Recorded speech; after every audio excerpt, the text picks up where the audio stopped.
This is tea time. Yeah. Making a difference. One cup at a time. Tea time. So be sure to grab your tea, grab a seat, and tune in to Miss Liz. Tea time. Making a difference. One cup at a time. Tea time. Yeah. Tea time.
Well, welcome back. We are here for the evening tea time. We made another day.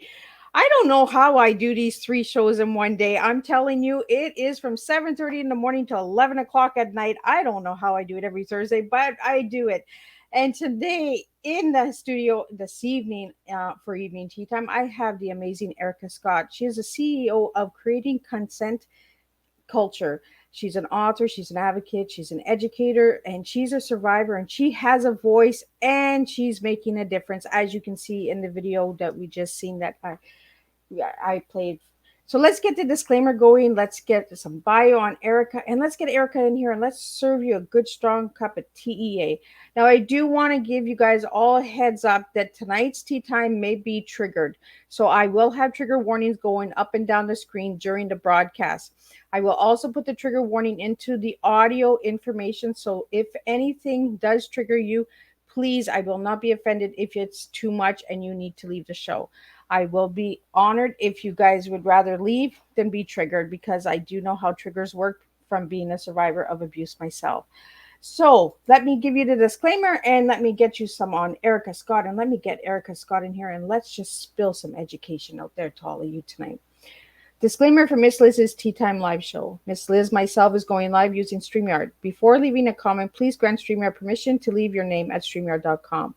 Please be advised that the content brought forward for any Tea Time show hosted by myself, Miss Liz, is always brought forward in good faith. However, may bring forward dialogues and opinions that are not representative of my platform. The facts and information are perceived to be accurate at the given time of airing. All Tea Time guests and audience participants are responsible for using their good judgment in taking any action that may relate to the discussion. The content brought forward may include discussion for some where they may be emotionally at risk. It is significant to know that this show is engaging in discussion forums only to offer and inspire awareness and connection, and is not providing therapeutical advice. If you have any questions about the disclaimer or the panelist discussion, you may freely contact me, Miss Liz, through my email at bookingmissliz@gmail.com.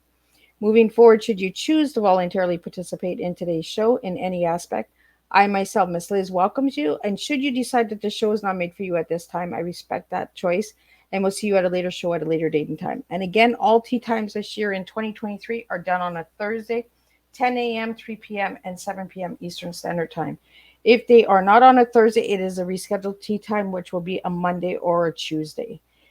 So now let me give you a little bit on Erica. Who is Erica? Well, Erica Scott is the creator of the Consent Culture Intro Workshop and co-author of the book Creating Consent Culture, a Handbook for Educators. As a survivor of child sexual abuse, 20 years plus of working in a male-dominant industry, and as a mother of young adult children, they feel the urgency to bring more effective consent education to the wider audience. She is the CEO of Creating Consent Culture and has taught consent in Canada, India, and the United States, In 2019, she was given the Rex Karmaveer Global Award for Social Innovation. So let me get Erica in here and she can share a little bit more on that. But we're going to be talking about her story first. So it will be trigger warnings up. So again, let me welcome Erica in here and let's give you a strong cup of tea on surviving. Thanks for having me. Welcome so much, Erica. I'm going to take a sip of tea and a drink of water and all that good stuff. And I'm going to start off with how I start off all the tea times. So, Erica, I want to know who you were as a little girl and who you are now as a grown woman. Right.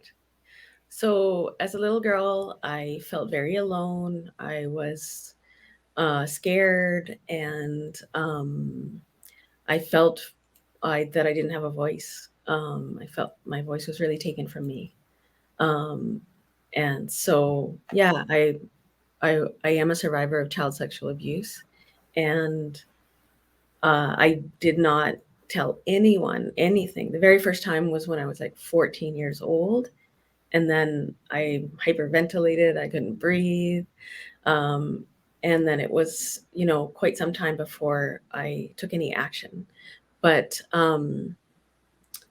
you know, I've learned a lot and I made it through. There were times when I didn't think I would. There were times when I really, considered like, why am I here? Or why does everything have to hurt so much? And I think that happens for a lot of survivors.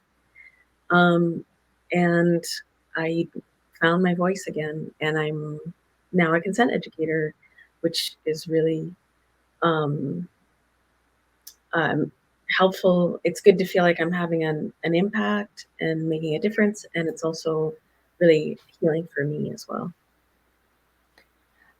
You know, Erica, tonight's going to be a trigger warning for myself as well because I'm a survivor of child abuse from the age of 4. Uh, and as we spoke backstage, my daughter who passed was from my molester. So uh, I feel for you and I understand. We really need to get these stories out there and we need to bring this awareness. And I really want to thank you for bringing this to the table and coming to me and sharing your story today with all of my audience and listeners out there. So, at any time, if there's something that's too much, Erica, we can slow down, we can bring it back, and we can take our time. The reason why I asked you who you were as a little girl, because I kind of guessed that you weren't a child survivor of abuse as a child. Because most of us are survivors. Yeah, When we grow up, we want change, right? We want to make that difference. We want to show people, okay, I have a voice now. I'm older now. I'm an adult. I can do this. We're not afraid of the abusers anymore, because we for some reason we feel like we're stronger, right? that's right. Yeah. When we're little, we kind of just shy away and go into the corners and stay quiet, and you know. So, Erica, I want to get into how old were you, and Mhm. how did you get help, and how did the abuse stop? Right. Yeah. So the abuse started around the time I was 4 too, and I was actually strangled, and that was very intense. And then it was my oldest brother who was about 8 years older than me, and the abuse continued until he left home. So about the time I was 10. Um, and so I really had this like early training of that my body wasn't my own, that I couldn't tell anybody. Um, you know, I was, you know, told if you tell anyone, I'll kill you. And I took that very seriously because of the strangling. And it gets into your body, those messages, right? It gets into your cells because it's something I still have to deal with. Is my shoulders always wanting to come up around my ears and that kind of thing.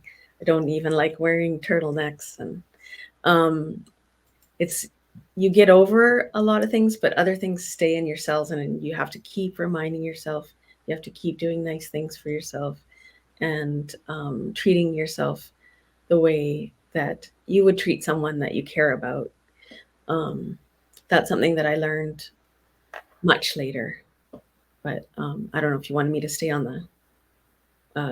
in the time zones. But when I Whatever you're comfortable with, Erica, because this is your time, this is your tea time, this is your story. well, I think, throughout my 20s and 30s, I did a lot of things to make change, but still I had difficulty with my boundaries, because when I was a child, they were really shattered, and I was really trained on a deep level that, like, I didn't have control over my own body, and so it was very difficult for me to say no or to treat myself well, and it wasn't until I finally had kind of like health crisis in my 40s when I finally learned practical tools for really loving myself and treating myself better. And I'd love to share that because I think that's great for everyone. Like, um, I had this great advice from someone who said, you've got to learn to love yourself. And I was at the time very distraught. I was like, I don't know how, like, it seemed too difficult, And they were like, just do something nice for yourself every day. Just do something, treat yourself like someone that, like, you would treat someone you love. And so that's what I started doing. I was like, instead of having a big list of things for myself to get done with that, I was, anything nice for me was never on. And the list never ends because you're always adding more things to the list, right?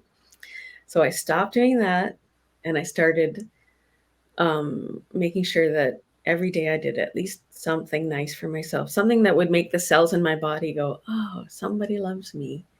And then, every week do something a little bigger that was nice for me, like because I've always, like, spoiled other people in my life, people that I love, people that I care about. I know how to spoil someone. So I just did it for myself for a while. And that was the beginning of another level of healing for me, and this was about the time too where I learned the boundary work that I do now, the consent work, and learned what I teach now. And it helped me so much. And that's why I teach it. And where I learned it was at a thing called Cuddle Party, actually. It's in my book. The co-author of my book is Marcia Baczynski, and she started an organization called Cuddle Party, which is actually really fun consent education. The whole first part of Cuddle Party is learning the rules of consent for the party to make it a safe space. But you do it in fun exercises that really make people laugh and have fun. And going to Cuddle Party and then becoming a Cuddle Party facilitator really changed my life. And one of the things I loved, the rules of Cuddle Party really helped me with my boundary issues, but I also loved seeing people, when I was a facilitator, seeing people in the group have their epiphanies and, realize, oh, I've been doing it this way my whole life and I could be doing it this way, I didn't just, and having a safe space to say no and be heard and have their no honored, and seeing how that helps people. So I really wanted to take those exercises and tools and make them more widely accessible. And that's how I got into doing what I do now. So I asked Marcia if I could take, like, parts of the welcome circle for Cuddle Party where we go over the rules and add some things and change some things to make it, and without the cuddling, to make it, something that would be accessible to anyone and everyone.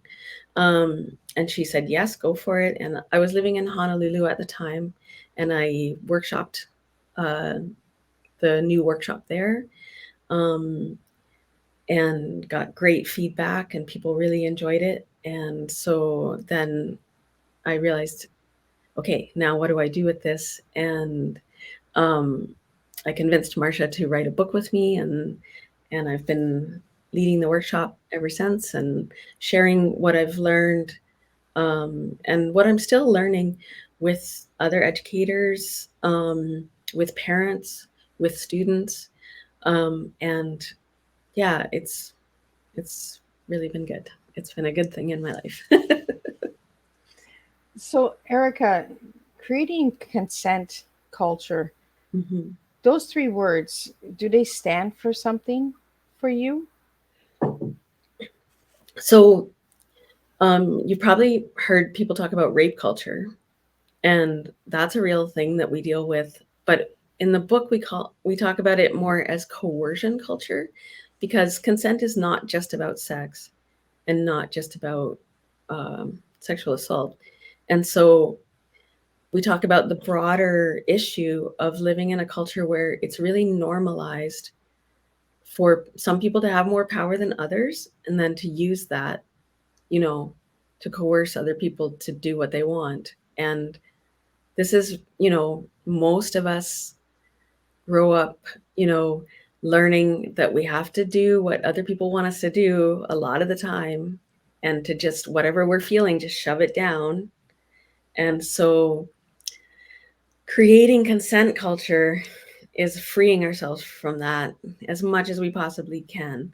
Because what we do is we carry this internalized feeling into even our most intimate relationships where we could have more freedom. Obviously, we can't go into work and say, no, I'm not doing that. But in our intimate relationships and in our friendships and in our families, we could have more freedom, but we're so used to this dynamic of you do what I say, or, um, and shoving your feelings down, not so much that you're maybe not even aware of how you're feeling or aware of what you really want, or, taking the time to notice what you're wanting and what you're not wanting. Um, so creating consent culture to me means, in the spaces that we can, freeing ourselves as much as we can to have a culture that respects everyone's physical autonomy and agency, and respects everyone's needs and wants equally, um, and where we can work together, to prioritize relationship over getting what we want, and to have, the most mutually agreeable interactions that we can have. The reason why I asked you if creating culture, consent culture, if the letters, sometimes we talk in Oh. codes. So the three CCC, you know what I mean? Like, is it like a code? Is it like an andol? Like, is it a metaphor? Or is it just the three words were what stuck to you in your heart and you were like, that's going to be the name of it? Um, it kind of evolved. I think at first I was talking about consent culture pioneers, and then it was pointed out to me that pioneer has like some connotation to it that's not great for everyone. And then I was like, you know, trying to think of another word, and of course, create goes well with consent culture, and I like the I like the feeling of it and the sound of it and what it means. Like, to me, we are always creating culture, you know, whether we're thinking about it and doing it intentionally or not, it's always happening. We're either recreating the culture that we grew up in, or we're creating something that's still new and different. Um, and every generation does that, and you know, all the time. It's happening all the time. We're taking things from the past that worked, and we're getting rid of things from the past that didn't work. We're adding things that work now, and figuring it all out together. So. I kind of like it because it's all like a CCC, right? So it's like three C words, and everyone knows Miss Liz likes three words. I like my teaching educational awareness, my TEA. I like simple analogies and simple metaphors of understanding hard topics. Mhm. When you hear the word tea, you think it's a beverage. It's not a beverage. Mhm. It's actually a metaphor of the past, the present, and the future. So, Erica, I want to get into your tea. If I ask you, what tea would you serve me tonight? What 3 words would you give me? Right. So for the tea, I would pick teaching because that's what I'm doing now. And I'm feeling really, even though I'm always learning, I'm teaching as well. For the E, I would pick empowerment because I feel like these tools and these skills that I'm teaching are really empowering. And I would, for the A, I would pick awareness because one of the key things that I think I bring to the conversation is the awareness of being more trauma informed when we talk about consent and being more compassionate. A lot of consent education out there, I find, is really like just say no, have better boundaries, um, you know, say what you want. Um, and it's just not that easy. And what I, and also people will say things like consent is simple. If it's not a yes, it's a no, and things like that. And it's not simple, and it's not um, easy for people to just say no. A lot of times it's very difficult, and sometimes it's even impossible to say no. For instance, if you're having a freeze response, which is the most common response to sexual assault, a lot of people are only aware of fight and flight, but it's actually fight, flight, freeze, and probably fawn, although I haven't seen the science on that yet. I believe that is included as well. But freeze, the freeze response is another autonomic response that happens, in 15 milliseconds, like quicker than you can have a thought when you're in a situation where your body decides it's a dangerous situation. And when you freeze, you really can't do anything. Like you're stuck. You're all the same things that happen during fight and flight happen. Your brain shifts around. Your amygdala gets more focused, and your frontal cortex shuts down. Your circulation changes. Blood rushes, to your limbs. Um, all these things happen, and in the blink of an eye. But with freeze, you just feel like you can't move, you can't say what you want to say. You might be able to say a few words, you might be able to say okay, sure, or something, but you can't say what you want to say. You can't do what you want to do, although you can do automatic things. Because the last time I had a freeze response, I was driving and I was able to keep driving, but I couldn't do what I wanted to do. I couldn't say what I wanted to say. And what happens is, this is the most common response to sexual assault. Like over 70% of people who are assaulted have a freeze response. And then they afterwards don't understand what happened, and they blame themselves and they shame themselves for not having said no, for not having run away. They don't understand that they had a response that they couldn't control. And other people don't understand either, and they will ask questions like, why didn't you just leave? Why didn't you whatever? Because people don't understand about the freeze response. And unfortunately, this leads to a lot of victim blaming and shaming. And it also comes from this myth. There's a myth that people believe that a sexual assault will always be loud, and there will be yelling and screaming and fighting and violence. And the reality is it's usually very quiet and still, because the victim is having a freeze response. So we need to get past these myths. We need to learn like what really happens and stop shaming people for the responses that they have when they're assaulted, when they're harassed. People also shame people for having the wrong response later after an assault, because there are myths around how a person should respond. The reality is that, there can be any number of different ways to respond to an assault. And so part of what I do is busting these myths, now offering information. I find that people are really impacted by learning about the freeze response if they weren't aware of it already. It helps explain things. I know for me, when I learned about it, I was like, oh, okay, now I understand, because I blamed myself. I thought, oh, I must be a wimp.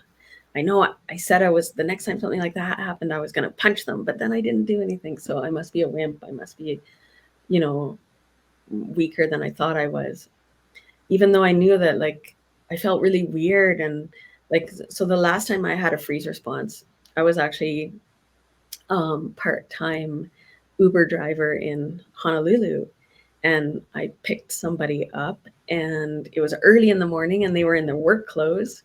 We were driving along, and at some point I realized that they had their pants open and their cock out, and I froze. I mean, I kept driving, but I was like, I couldn't say anything.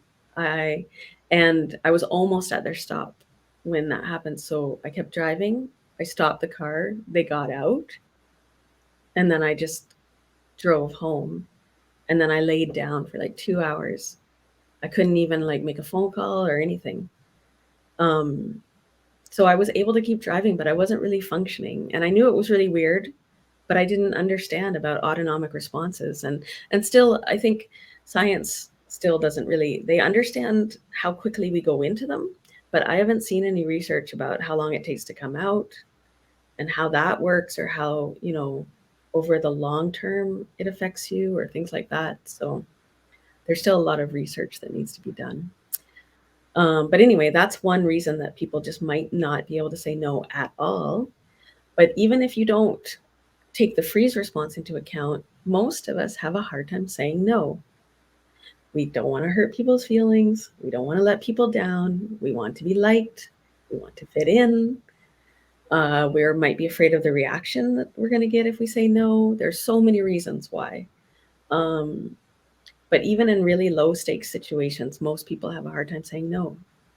And that, to me, so that's the awareness, because to me, the skills that I teach and the tools, they are all built upon this awareness that,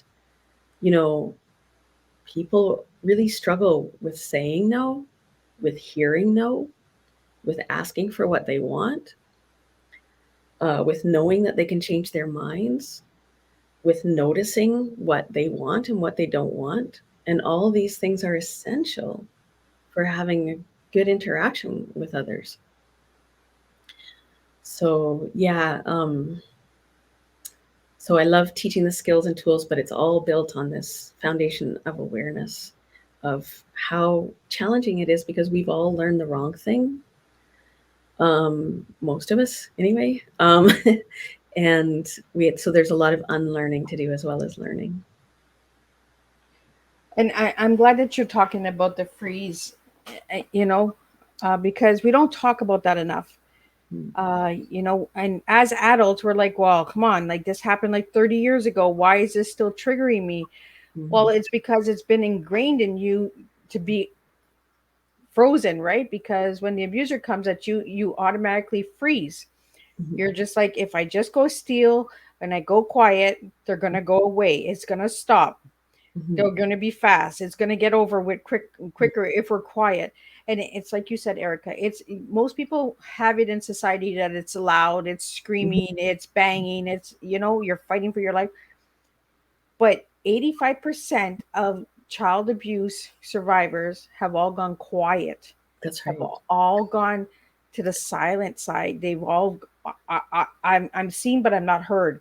I'm going to go play with my doll in the corner. I'm going to be quiet. I'm going to be a good girl. I'm going to be a good boy. I'm going to be, because it's not only girls that are being molested, it's boys as well, and we need to get that out there that it's okay to say no as a child to somebody who's older than us, an older sibling, a relative, a friend of the family. We can say no without being punished for it. Because if we're being punished for saying no, for being abused, then our parents or our guardians are just as much as at fault for covering it up. And what I like to say to young people is, you have a right to say no. You can practice saying no, but I try not to say, you can say no, because maybe they can't. And then I'm just making them feel worse about that. They can't say no, right? Maybe they were never taught how to say no. Exactly, right. And that's how, as parents or as educators, we can, model respecting their autonomy, checking in, helping them to figure out if they're a yes or a no, giving them time and space, honoring their no when they say it, asking other people in our lives, like if it's our kids and we're wanting to teach them these consent skills, we can tell the people around us, look, we're trying to teach our kid that they have a right to their own physical autonomy. So please, can you be part of that and ask them for a hug? And if they say no, don't get upset. Just be like, oh, that's fine, and we can model that as well. It could be difficult for us at the end of a hard day to come home and have our 7-year-old say, no, I don't want a hug. But when we say, oh, hey, thanks for letting me know what what you want or what you don't want. I'm, good for you for knowing what your boundary is and expressing it. When we do that, we're teaching them what the response should be when they say no. And we're teaching them to feel good about, having expressed their authentic boundaries.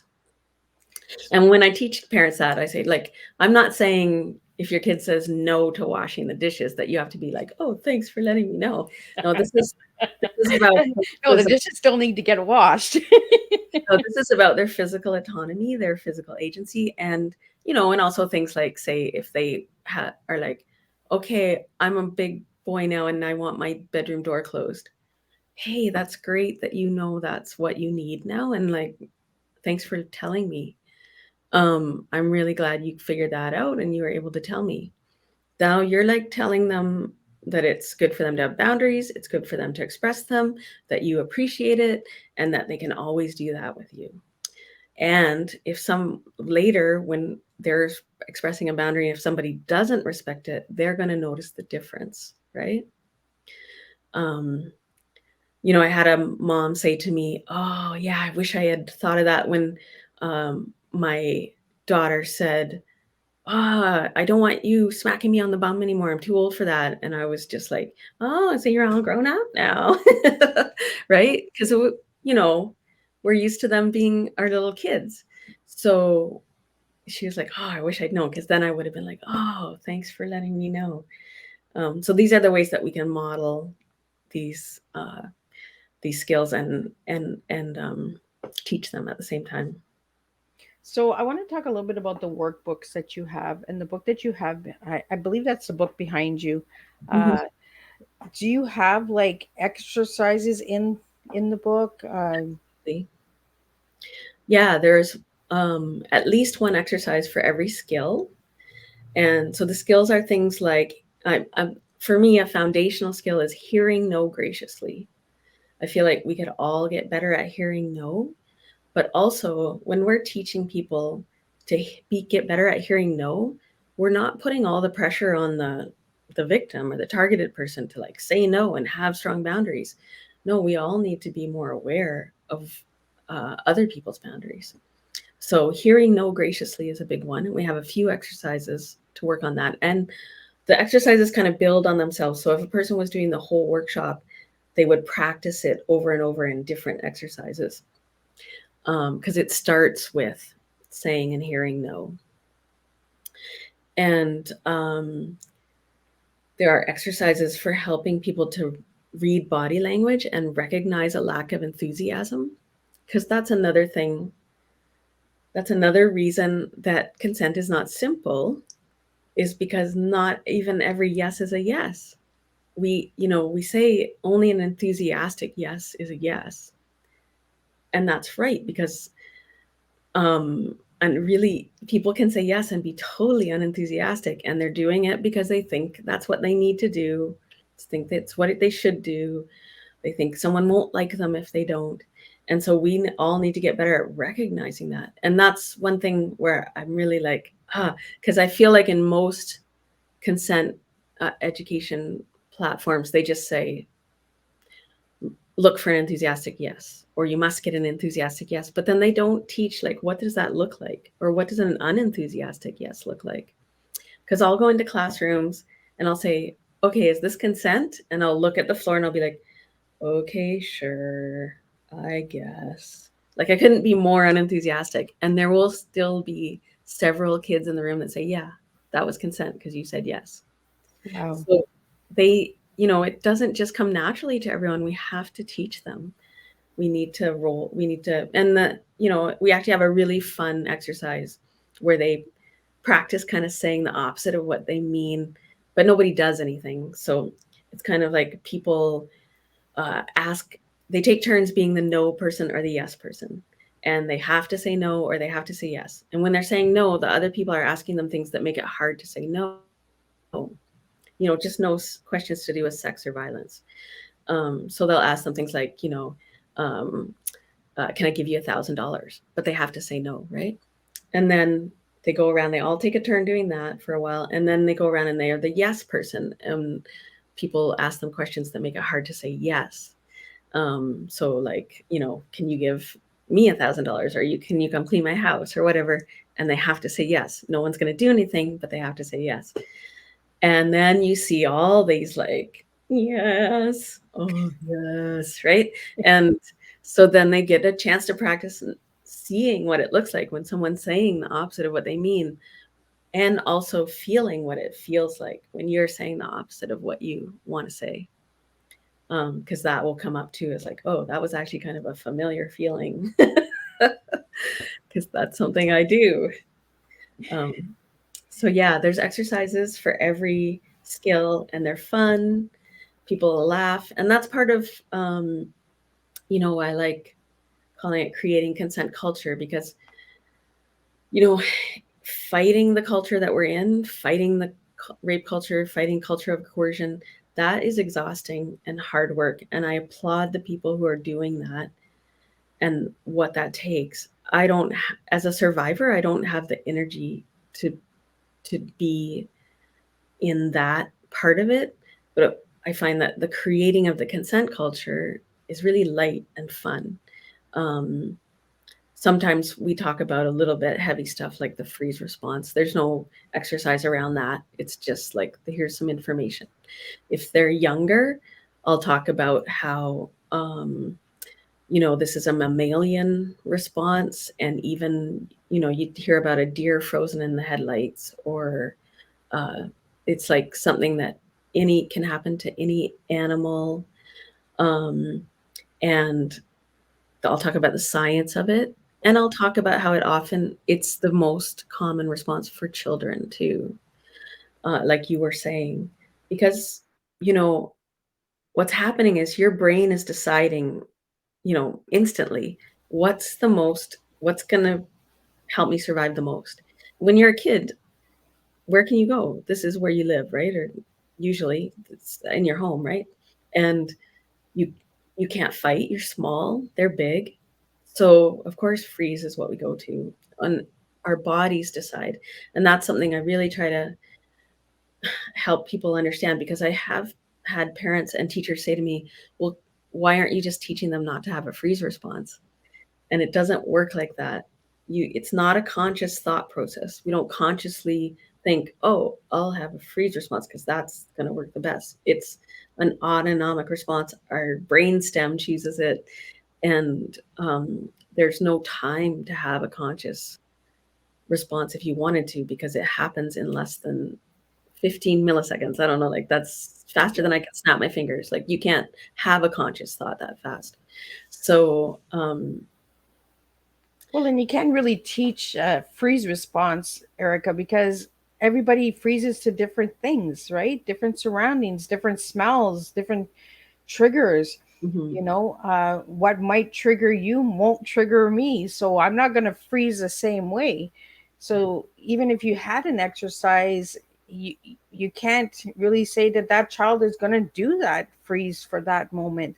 They might be more comfortable in that situation than the other child next to them will be. Yeah, you really can't do anything about those autonomic responses. You could, what happens is people end up in their day-to-day lives having kind of like an approach to things that resembles one of these responses. So perhaps your approach to staying safe is that you're antagonistic to everyone. That would be fight. Or your approach to staying safe is that you're avoiding people. That would be flee. Your approach is freeze. You just kind of like, stay quiet in the background. or your approach is fawn, where you're just trying to please everyone and make everyone around you happy. And it becomes almost like a personality thing, but it's really like a survival strategy. That's similar, but it's not the autonomic response that you have in a life or death, or what your body perceives as a life or death situation. Because that's another thing. People like, oh, someone just grabbed you. It's not life or, like, what? How can you say that was life or death? It's not. It's what your body perceives. It's not a conscious decision again. So yeah. So, Erica, we have a couple questions here that I want to get out to you. Okay. First off, how long is the workshop and what age? Yeah. So I find like that I can modify it to work for basically age 10 and up. Under the age of 10, I think kids that age need more like songs and games and things. So that's not my area. And then I have done this workshop with adults and they love it. So it can be any age above the age of 10. And if you do the whole workshop, because it got longer as we wrote the book, we were like, oh, we have to add this, we have to add that. If you do the whole thing, it's like about 3 hours. So I rarely do the whole thing, because I'm usually brought into schools for an hour or an hour and a half. So I will do like the main parts that I feel are the most important. So, where do you do most of your work and what age group? So I go into either intermediate or high schools. I teach teachers, so I do train the trainers for teachers. And I have a course, I have one coming up now in the fall, where for a couple of hours each week for 8 weeks, I teach other educators. Often they're sex educators, or they're violence prevention coordinators, or they're human resources people, or they're teachers, or they're facilitators of another workshop and they want to add another workshop to their tool belt. And that's something I do usually every fall and every spring. I'm not sure I'm going to do it this spring, but I am doing one coming up in October. And so that's great. I get people from all over when I do that. And I'm working on just automatic courses, the kind of courses that people can just download, just mini courses for parents and teachers. And I'm working on that, but I haven't got those up and running yet. And we have another question here for you. Do you go into the services for any of the abuse victims and survivors, like any survivor groups, support groups? I don't do that. That's the kind of work I was talking about that I applaud other people for doing, but I feel like I just don't have the strength for that. And yeah, so yeah, I don't do that. Well, I think it could also be triggering, right? It's triggering for me. I also find it triggering even going into schools, because I didn't have the best experience in school. But I can manage it. But having said that, I do teach people in those services. I have taught social workers. I've taught people in rape crisis centers. And what they come to me to learn is this trauma-informed, compassionate approach to consent. And that's the part where I feel like what I offer is really different from the other things out there. Be really focusing on the reasons that consent is complex. So, socialization, power differentials, systemic inequity, the trauma history. A lot of people will have difficulty with interactions because of their history of trauma. Poor modeling. We look at all those factors and how they are a part of every interaction and a part of what we have to look at to work on our consent skills. And yes, I haven't seen that a lot yet in other consent education programs. And I hope that that's changing. I hope that's coming. But I feel like I'm a bit of a lone voice out there still about this. Hey, saying no is hard. Can we have some compassion for ourselves and others? Because we're all having a hard time saying no. And if we understand that, that just shifts things right away in itself. Just having the understanding that, oh, yeah, I do have a hard time saying no. And so do they. And like, okay, now I get why I have to ask more questions. Now I get why I have to double check and see if they're really enthusiastic. The skill of hearing no graciously becomes that much more important to people once they realize that, right? And also what I actually teach people to do is not just hear no graciously, but to thank people when they say no. Which at first they're like, that's weird, that's awkward. Why would you thank someone for saying no to you? And it does feel awkward and weird the first few times, but if you find a way to do it that feels natural for you, like, hey, thanks for letting me know what you want. I want to know what your preferences are.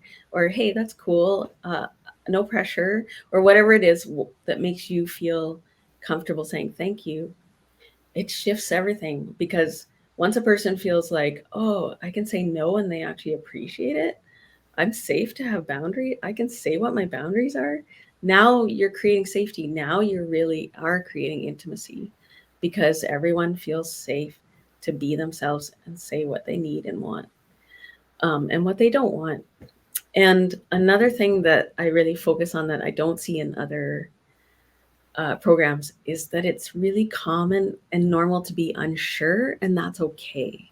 Like, let's have compassion for ourselves, that we don't always know what we want. In fact, what Marsha's big thing now is teaching asking for what you want. And you can find her at askingforwhatyouwant.com. She does amazing work.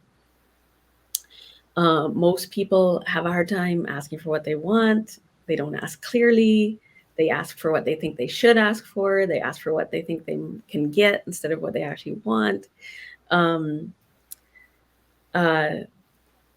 that's so important, because if only one person is comfortable to ask for what they want and the other person is only saying yes or no, is that really consent? Everyone's wants and needs need to be able to be put on the table, and then a discussion, so that you can have what is actually an interaction that both people want. I feel like I kind of lost my train of thought. So that's another skill that we teach, asking for what you want. And there's a fun exercise to go with that as well, because most people have a hard time with that as well. And okay, that's what I was going to say. We talk about knowing what you want. And that's something people get told: know what you want and say what you want. And know when you're no, and say that you're no. And Marsha actually talks about noticing what you want instead of knowing, because we don't usually know what we want. Also, it's very normal for our wants to change, and they should change as we are in different circumstances or with different people or whatever. Our wants and boundaries should change, and we need to have compassion that can be confusing, and that we need to constantly check in with ourselves to notice what's happening, what's changing. And that's another thing. We have a whole chapter about you can always change your mind, because a lot of people still don't. We've been so trained, like, you said yes, so now you got to do it, right? And when it comes to your bodily autonomy, no, you can always change your mind, no matter what, no matter when. Even if you signed a marriage contract, you can change your mind. Even if you kissed them yesterday, doesn't mean you have to want to kiss them today. It's always okay to change your mind around your physical autonomy. And I feel like that's something that young people really need to hear, because there's still all these ideas around, like, oh, well, if you went this far, then you have to go the rest of the way. Or they're not going to want to be in a relationship with me if I don't do these things. Or I guess I'm obligated, or whatever, So you know, being able to notice whether you're a yes or a no, being able to notice what you want. These are really important skills that we can all get better at. And I'll be practicing for the rest of my life because it's a skill that really takes practice, you know. Um, and that's another thing that we teach is that, like, don't get discouraged if you don't get it right the first time or the 20th time, because it's about practicing and practicing. There are so many things to unlearn and learn that we're not going to get it right tomorrow, you know. So we have another question for you, Erica.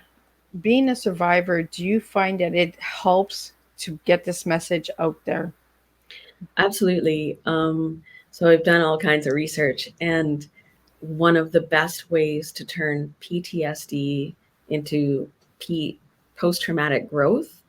So a lot of people haven't heard of post traumatic growth, but it's actually a very common response to trauma. We talk about PTSD a lot, but to be honest, a lot of people have trauma and then they grow from it and they move on, and that's very possible. And when you're in a place of having PTSD, you can move that. I mean, it's not like I never have any PTSD symptoms anymore, but one of the best things that helps you to move from PTSD to post traumatic growth is finding a way to get meaning out of the trauma, to make, you see people who've lost a child start a foundation or something. It helps to have something where you're like, okay, this terrible thing happened, but because of that, I learned empathy, I learned this, I learned that, and now I can use that and do something good with it. And that keeps you moving, right? It's a it shifts things. Um, Another really important thing to do is to share your use your voice and share your story in safe spaces where you feel supported.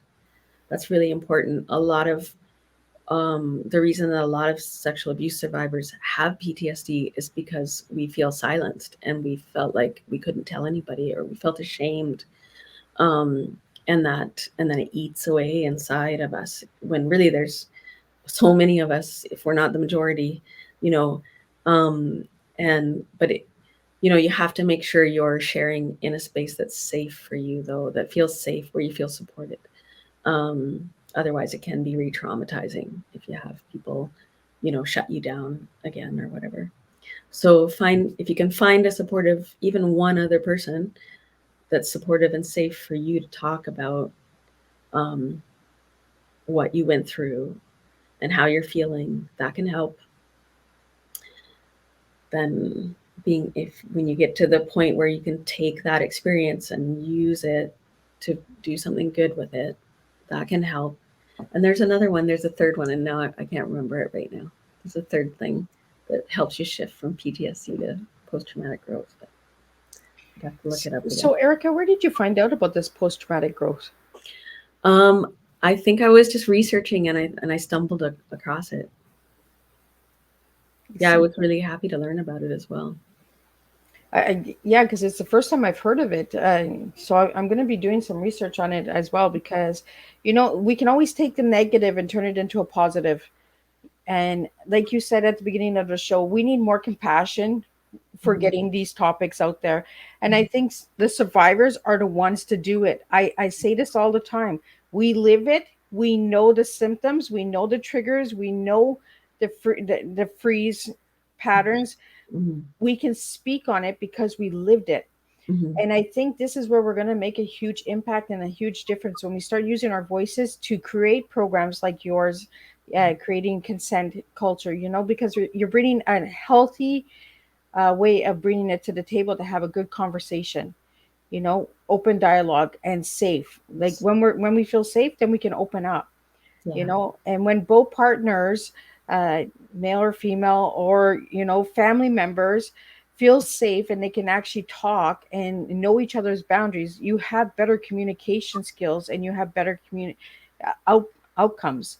and it breaks the patterns, it breaks the cycles. When people Exactly. start to understand that consent is not just the body, like you said at the beginning of the show, it's everyday life. Like if I say yes to you that I'm going to go and take you to the doctors, and then I wake up and I'm just like, I'm having a PTS day, I Mhm. can't get out, I can't move.